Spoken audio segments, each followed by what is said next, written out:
There's a lot of talk from the South African government about confiscating the land of white people. We will not make the mistakes that others have made in dealing with the question of land. We will not allow smash and grab interventions.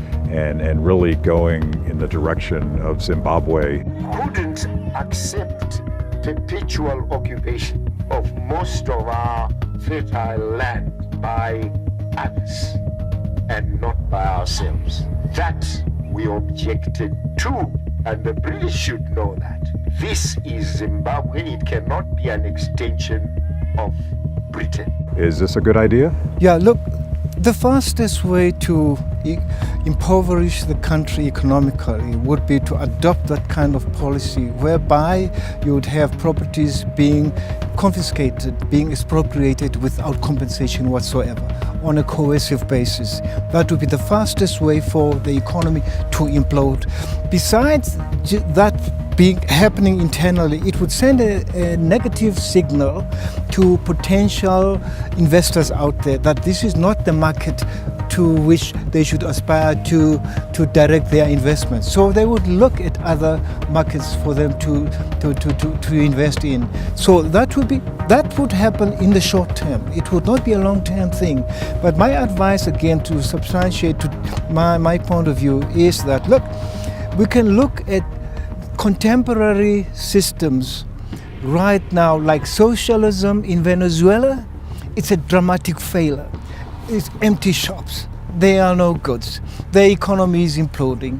The economy is contracting. There is socio-economic chaos in that country. It is dramatic. It's on TV screens. Being confronted with all this evidence that is there, how can anyone still adhere to the socialist paradigm? It doesn't make sense to me. Now, I find it very, very strange that in the US there is this socialist sort of sentiment still prevailing. We saw this during the elections, during the recent elections, and for me, I just couldn't comprehend that. And maybe I need to check my head, but it is rational. It is rational, though. I think the problem is with those people who've been advocating socialist-oriented policies in the United States or even any other country for that matter. So if we want to take off in this country, we must look at the lessons of history. We must look at empirical evidence. We must look at what is happening right now. We need to look at Venezuela. We need to look at communist China, what is happening. Communist in the political sense, but in terms of the policies implemented in the special economic zones, very much free market oriented.